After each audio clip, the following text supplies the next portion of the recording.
berjalan dalam firman-Mu, hatiku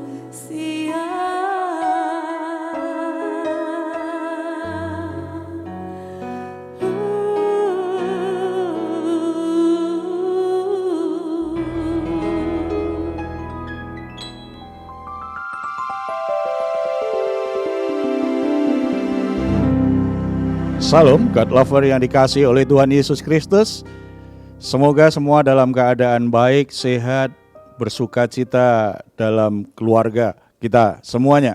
Saudara-saudara yang dikasihi oleh Tuhan Yesus, apapun beban berat yang harus kita pikul, mungkin sepanjang hari ini kita menghadapi masalah-masalah yang cukup berat. Tetapi mari kita bawa kepada Tuhan, karena kita percaya dalam hadirat Tuhan ada kelegaan, ada pertolongan, ada keringanan yang akan Tuhan berikan di jiwa kita, supaya kita bisa menanggung segala perkara dan akhirnya berkemenangan di dalam Tuhan Yesus Kristus. Tuhan telah berkata kepada kita semua, marilah kepadaku semua yang letih lesu dan berbeban berat, aku akan memberikan kelegaan kepadamu. Percaya janji Tuhan ini pasti ditepati. Mari kita bersatu dalam doa. Bapa di surga, kami bersyukur, kami bersuka cita karena di dalam Engkau ada kepastian, di dalam Engkau ada kekuatan, di dalam Engkau ada kelegaan. Kami hampiri tata kasih karunia-Mu, kami persembahkan korban syukur kami lewat pujian penyembahan kami. Dan kami juga membawa segenap pergumulan beban berat kami karena kami percaya bahwa di dalam Engkau ada kelegaan, di dalam Engkau ada pengharapan dan jalan keluar yang terbaik, sehingga hidup kami berkemenangan memancarkan kemuliaan Tuhan di tengah-tengah dunia ini. Dalam nama Tuhan Yesus kami berdoa, amin. Haleluya. Terima kasih Tuhan, malam hari ini kami kembali. Kami ingin sujud di altar Tuhan, sujud di hadapan Tuhan, memuji, memuliakan Tuhan. Sebab Kau Allah yang layak ditinggikan Tuhan. Sujud di altarnya, ku bawa hidupku, ku terima anugerahnya,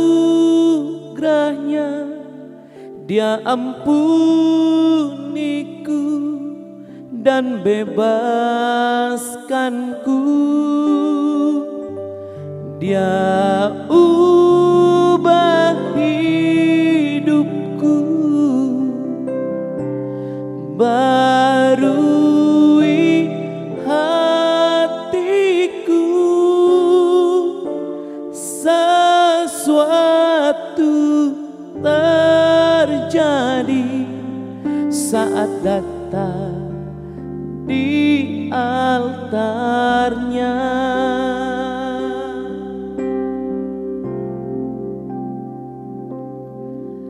Bila hati terasa berat,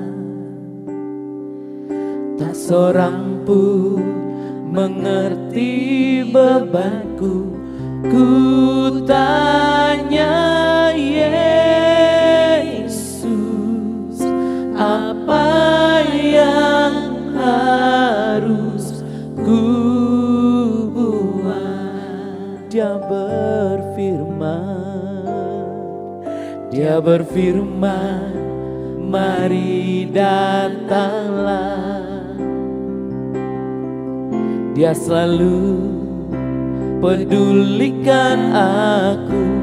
Ku datang Yesus, Dia pikul segala bebanku. Sujud di altarnya, ku bawa hidupku, ku terima anugerahnya. Dia ampuniku dan bebaskanku. Dia ubah hidupku, barui hatiku. Sesuatu terjadi saat datang di altarnya. Terima kasih Tuhan, Kau ubah hidup kami. Kau mengenal setiap hati kami. Kau mengenal setiap pribadi kami, Yesus. Haleluya. Kami bersyukur atas kebaikan-Mu, kemurahan-Mu, Yesus. Haleluya. Terima kasih Tuhan.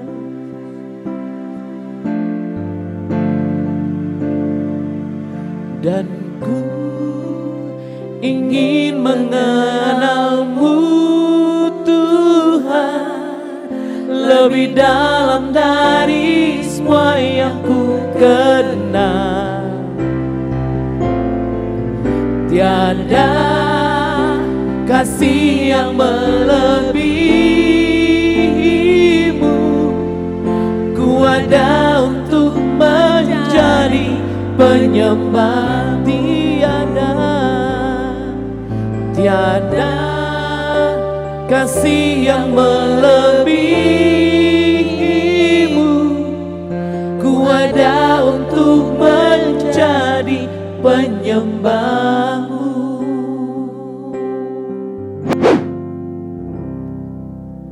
Puji Tuhan, saudara-saudara yang dikasihi Tuhan, kita diciptakan Tuhan, dirancang Tuhan untuk menjadi penyembah-penyembah yang benar, yang menyatakan siapa Tuhan yang menciptakan alam semesta ini, yang menyatakan betapa luar biasanya kasih dan karya Tuhan dalam kehidupan manusia. Puji Tuhan. Saudara-saudara, Alkitab menggambarkan hidup ini dengan berbagai perumpamaan. Ada yang digambarkan seperti sebuah peperangan rohani, berarti harus ada perjuangan yang harus dilakukan. Tetapi juga digambarkan seperti atlet di jalur pertandingan, di mana orang harus sungguh-sungguh berjuang sampai di garis finish. Tidak ada kegagalan, tetapi sampai di garis finish. Tuhan juga menggambarkan bahwa hidup ini bertujuan, bukan sekedar semuanya kebetulan. Kita lahir di dunia ini tidak ada yang kebetulan. Ada rencana Tuhan, ada tujuan Tuhan di dalamnya. Nah, ketika kita berjuang menjalani hidup kita, tidak selalu jalan yang kita tempuh itu jalan yang baik-baik saja. Seringkali kita ketemu jalan-jalan yang begitu sulit untuk dilalui. Banyak rintangannya, bahkan ada musuh-musuh yang menghalangi kita dan menghentikan langkah kita. Sayangnya ada banyak orang yang akhirnya menyerah ketika musuh menghadang, ketika rintangan itu harus dilalui, ketika perjalanannya melalui jalan yang sulit, yang terjal, ada banyak orang yang menyerah dan kompromi dengan dosa. Dan ini tentu tidak diinginkan oleh Tuhan. Tuhan ingin kita sampai pada tujuan yang semestinya. Sebelum kita melihat kebenaran firman Tuhan lebih lanjut tentang rahasia kemenangan umat Allah, kita akan mendengarkan dulu sharing. Siapa dulu yang mau sharing nih? Saya, Pak. Silakan. Ya Pak, jadi ada orang tua dari teman, itu dia memang lagi mengalami pergumulan yang luar biasa.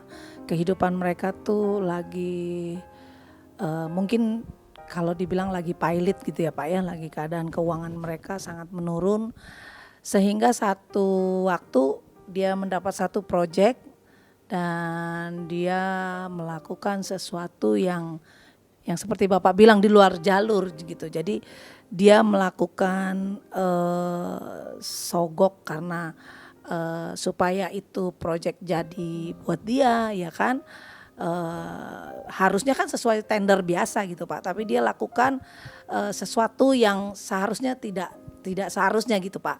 Dan waktu melakukan itu juga dari harganya juga dia di mark up gitu Pak. Dia ya kita kan bilang itu sama aja dengan korupsi ya Pak ya, karena harganya nggak sesuai dengan standar harga yang ada gitu Pak. Nah, dia pikir yang penting aku bisa dapat ini project, bisa memenuhi kebutuhan yang dia lagi memang sedang gumulan yang dia alami. Itu gimana tuh Pak? Kan melakukan dosa ya Pak. Mungkin setelah itu dia dapat tendernya dan dapat uangnya. Uang itu netral. Tetapi jelas uang yang didapatkan tidak dengan cara yang benar itu bukan berkat yang dari Tuhan. Dan mungkin akan berdampak yang buruk. Sebab caranya didapat dengan kebohongan, dengan melanggar hukum, pasti akhirnya juga dampaknya akan buruk dalam kehidupan orang yang memiliki uang dari hasil tersebut. Ya, sayangnya memang banyak orang kadang-kadang gagal ketika harus melewati perjalanannya yang sulit ya. Banyak orang Kristen akhirnya kompromi dengan dosa seperti itu. Sementara pengen hidupnya diberkati Tuhan, tetapi dengan caranya sendiri. Dan dengan cara-cara yang berdosa. Kita harus ingat bahwa Tuhan itu gak bisa dibujuk. Tuhan itu tidak bisa kompromi. Tuhan tahu kita punya keterbatasan, Tuhan tahu kita punya kelemahan, Tuhan tahu situasinya sangat sulit dalam hidup kita. Tetapi Tuhan tidak pernah menyerah dengan dosa, Tuhan tidak pernah kompromi dengan dosa. Karena Tuhan tahu bahwa dosa itulah yang menghancurkan hidup manusia, yang membuat manusia akhirnya jauh dari rancangan Tuhan yang semestinya. Makanya kita sebagai orang Kristen harus selalu berjuang untuk ada di jalurnya Tuhan, ada di jalannya Tuhan. Namanya perjuangan itu pasti ada dua kemungkinan, kalah atau menang. Kalah atau menang. Tetapi sebenarnya di dalam Yesus Kristus posisi kita itu sangat kuat sekali. Karena dalam Yesus Kristus kita adalah orang-orang yang lebih dari pemenang. Artinya posisi hidup kita itu ada di jalur yang akan membuat kita itu berkemenangan. Walaupun mungkin di jalur yang harus kita lalui itu ada banyak rintangan, ada banyak musuh yang berusaha menggagalkan kita. Tetapi selama kita ada di jalur yang Tuhan tetapkan dalam hidup kita, sebenarnya itu jalur kemenangan. Ada sebuah kepastian bahwa kita sebenarnya akan menang. Cuma kadang-kadang kita nggak sabar dengan prosesnya, kita nggak tahan dengan situasi sulitnya, sehingga kita menyerah dengan masalah dan akhirnya kita nggak sampai pada tujuan Tuhan. Dan sekarang Pak, bagaimana kita bisa mengalami hidup yang berkemenangan yang Bapak katakan itu? Sangat menarik pertanyaan ini. Kita bisa lihat ada satu kisah di mana Daud, orang yang kecil, badannya secara fisik mampu mengalahkan raksasa yang namanya Goliat. Dalam segala hal mungkin berpikir dalam perhitungan logika manusia, nggak mungkin Daud bisa menang. Tetapi yang kita baca di Alkitab ternyata apa yang tidak mungkin dalam rancangan manusia, dalam pikiran, dalam rekaan-rekaan manusia, itu sangat mungkin bisa terjadi itu kalau dalam rencana Tuhan. 1 Samuel pasal 17 ayat 31 sampai 40. Dari apa yang ditulis di situ kita bisa mengerti dua prinsip penting bagaimana kita bisa mengalami kehidupan berkemenangan. Yang pertama, kita harus memiliki keyakinan untuk menang. Kita harus yakin bahwa posisi hidup kita posisi sebagai pemenang. Kita harus yakin itu. Seperti Daud juga berkata, kalau kita baca ayat 32, berkatalah Daud kepada Saul, janganlah seseorang menjadi tawar hati karena dia, hambamu ini akan pergi melawan orang Filistin itu.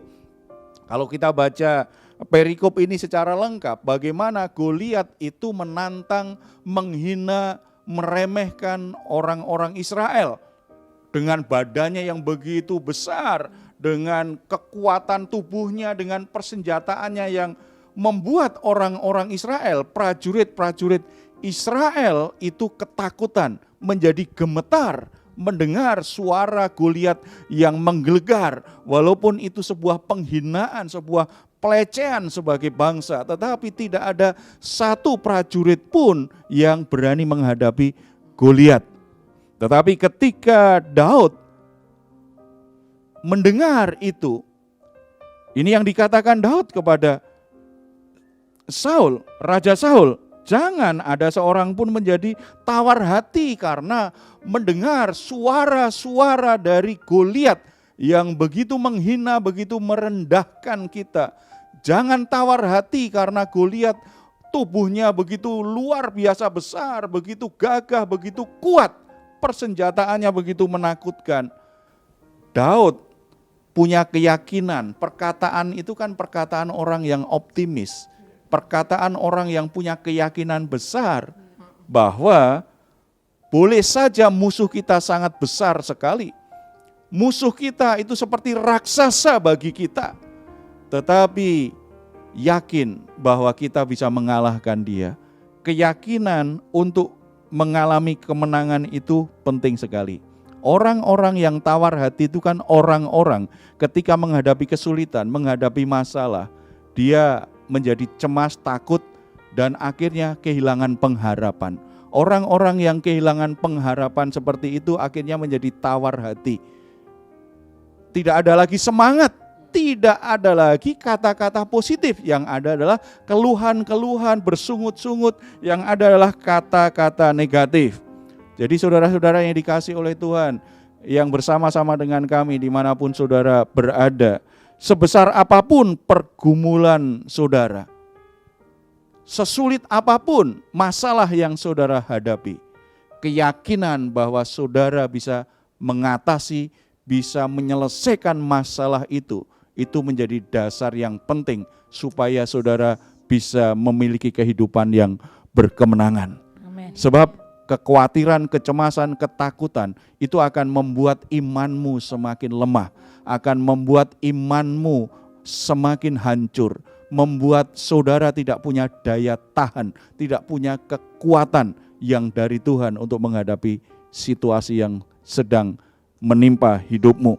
Jadi jangan pernah saudara menjadi tawar hati karena masalah, tetapi yakin masalah apapun yang sedang menimpamu saat ini, saudara bisa mengalahkannya. Amin. Saudara punya kemampuan untuk menang atas sebuah masalah. Amin. Berbicara tentang menang atas pergumulan itu bukan berarti setelah itu masalahnya selesai, masalahnya hilang. Bisa saja masalahnya belum selesai, tetapi kemenangan itu dimulai dari hati kita. Kemenangan itu dimulai dari pikiran kita yang tidak tawar hati, yang tidak menyerah dengan situasi yang sulit itu. Kita punya pengharapan, kita punya iman, kita punya keyakinan, kita optimis bahwa kita bisa mengalahkan masalah-masalah kita. Kemenangan dimulai dari dalam diri kita. Dan kalau dalam diri kita sudah mengalami kemenangan, maka langkah selanjutnya akan membuat kita benar-benar bisa menyelesaikan masalah kita. Amin.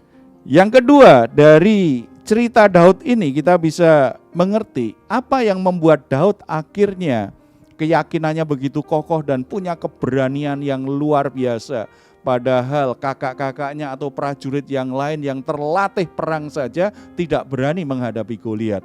Ternyata Daud punya keyakinan imannya luar biasa bahwa kalau dia berperang, Tuhan menyertai dia. Jadi berperanglah bersama-sama dengan Tuhan. Ayat 36 dan 37. Baik singa maupun beruang telah diajar oleh hambamu ini, dan orang Filistin yang tidak bersunat itu, ia akan sama seperti salah satu daripada binatang itu. karena ia telah mencemooh barisan daripada Allah yang hidup. Pula kata Daud, Tuhan yang telah melepaskan aku dari cakar singa dan dari cakar beruang, dia juga akan melepaskan aku dari tangan orang Filistin itu. Kata Saul kepada Daud, pergilah, Tuhan menyertai engkau. Sebuah keyakinan iman yang luar biasa bahwa ketika Daud menghadapi Goliat, dia tahu Tuhan menyertai dia. Seperti yang sudah dia alami sebelumnya, bagaimana ketika ada beruang, ketika ada singa ingin menerkam domba-domba yang dia gembalakan. Dia akhirnya bisa membunuh singa dan beruang itu, padahal tubuhnya kecil. Dia hanya punya peralatan yang sangat sederhana, hanya tongkat gembala, hanya gada yang biasa dipakai para gembala pada masa itu. Sebuah peralatan yang sangat sederhana, tetapi bisa mengalahkan dan membebaskan dia dari cakar singa dan cakar beruang, karena dia yakin Tuhanlah yang membebaskan dia. Keyakinan yang sama itu pula yang membuat dia berani berkata bahwa aku siap menghadapi Goliat. Saudara-saudara yang dikasihi Tuhan, Raja Saul meresponi Daud dengan berkata, pergilah, Tuhan menyertai engkau. Mudah berkata, Tuhan menyertai engkau.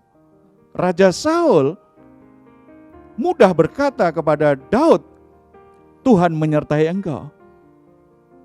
Tetapi sebagai raja, apakah dia selama ini tidak yakin bahwa Tuhan juga menyertai dia? Kalau dia yakin Tuhan juga menyertai dia, mestinya Raja Saul berani menghadapi Goliat. Saudara-saudara, Tuhan tidak ingin kita hanya mudah berkata kepada orang lain, menghibur dan memberi semangat. Tuhan menyertaimu, Tuhan memberkatimu. Tuhan ingin kita benar-benar menjadi orang yang diberkati Tuhan, orang yang disertai Tuhan dalam segala masalah yang sedang kita alami. Jadi ingat, kalau kita berjalan bersama dengan Tuhan, masalah kita menjadi masalahnya Tuhan. Musuh kita menjadi musuhnya Tuhan. Tuhan pasti melindungi, Tuhan pasti membela, Tuhan pasti mendukung kita supaya kita terus bisa melangkah di jalan Tuhan. Tidak ada sesuatu pun yang menghalang-halangi perjalanan hidup kita dan membuat kita gagal di jalur pertandingan. Tuhan ingin menemui kita di garis finish dengan berkemenangan. Amin. Saudara-saudara yang dikasihi oleh Tuhan, kembali, masalah apapun, kondisi apapun yang sedang saudara hadapi saat ini, jangan pernah menyerah dengan situasi yang saudara alami. Saudara ditetapkan Tuhan dalam posisi sebagai orang yang berkemenangan. Amin. Saudara di jalur yang menghasilkan kemenangan. Amin. Saudara ditebus oleh Yesus Kristus lebih daripada para pemenang. Amin. Yakini posisimu, statusmu yang luar biasa itu. Jangan menyerah, jangan tawar hati terhadap masalah apapun yang saudara hadapi. Hadapi semuanya bersama-sama dengan Tuhan, maka engkau akan berhasil. Amin. Kita bersatu dalam doa. Bapa di surga, kami bersyukur karena dalam Yesus Kristus kami diposisikan sebagai orang-orang yang lebih dari pemenang. Hidup kami ada di jalur kemenangan, hidup kami ada di jalur berkat Tuhan, hidup kami ada di jalur di mana Tuhan juga berjalan. Kami bersyukur rancangan Tuhan luar biasa dalam hidup kami. Kami menyadari tanpa pertolongan-Mu, tanpa kehadiran-Mu, tanpa kekuatan yang dari Engkau, tanpa pembelaan-Mu, maka kami akan mengalami banyak kekalahan dalam hidup ini. Tetapi bersama-sama dengan Engkau, kami akan cakap melakukan perkara-perkara yang besar, perbuatan-perbuatan yang gagah berani. Amin. Bapa di surga mengerti secara persis dan peduli dengan saudara-saudara yang saat ini dalam keadaan yang sangat terpuruk, dalam keadaan yang sangat cemas, dalam keadaan yang sedang terintimidasi dengan musuh kehidupannya, dengan masalah hidupnya, sehingga tidak ada keberanian untuk menghadapi. Mereka coba mengabaikan, mereka coba lari, mereka membiarkan itu terus menerus ada tanpa penyelesaian yang jelas. tidak ada keberanian untuk menghadapinya.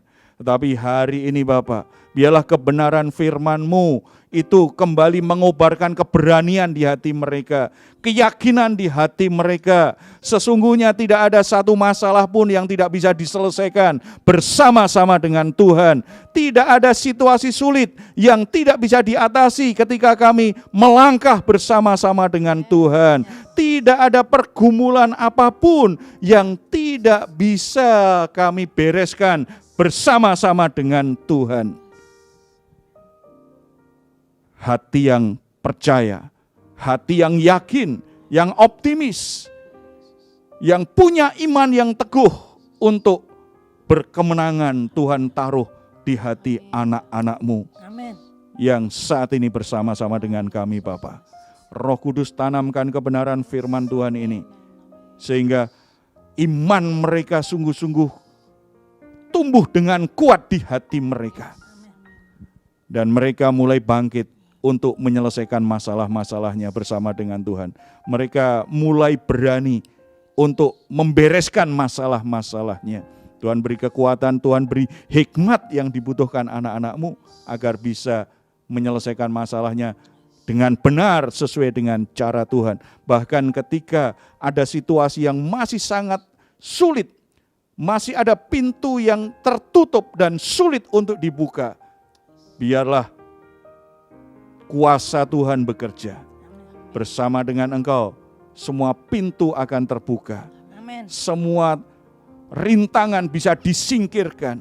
Dan akhirnya anak-anak-Mu boleh mengalami kemenangan demi kemenangan di dalam Tuhan Yesus Kristus. Kami semua sampai pada tujuan yang Tuhan sudah tetapkan. Terima kasih Bapa di surga.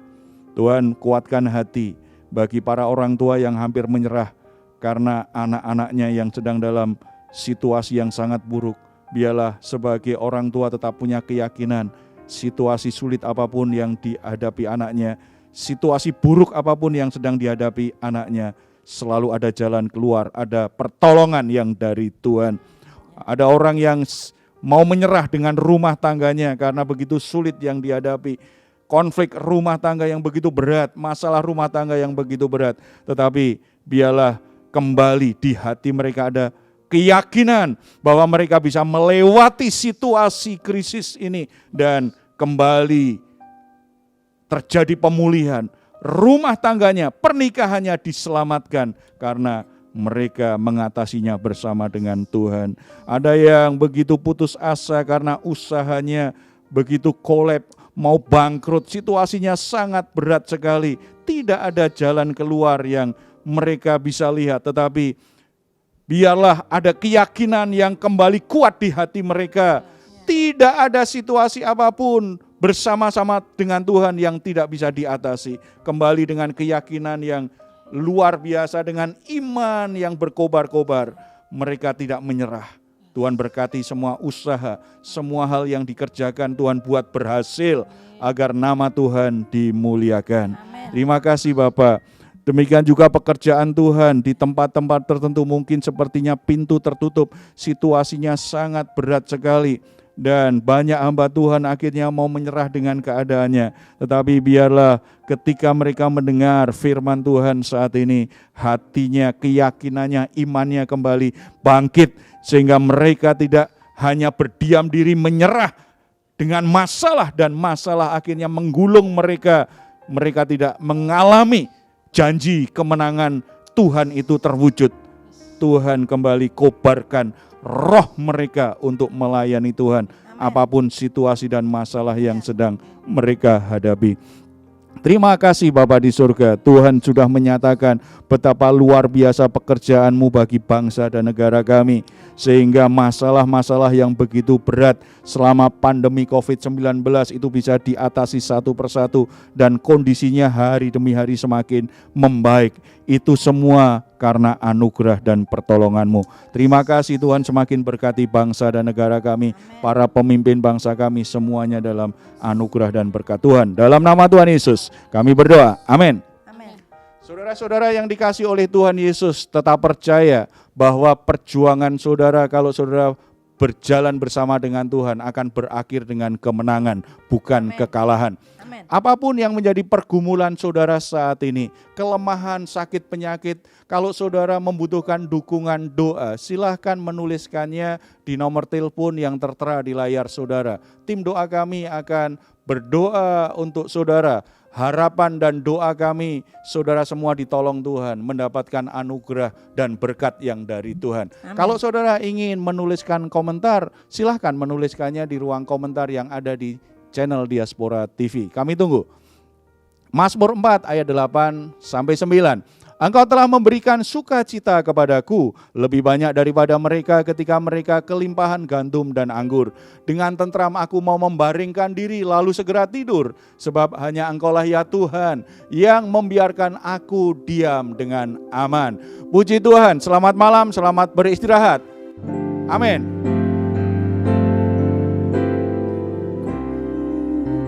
Ingin mengenalmu Tuhan lebih dalam dari semua yang ku kenal.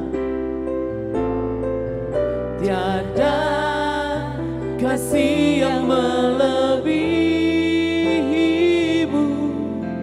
Ku ada untuk menjadi penyembahmu.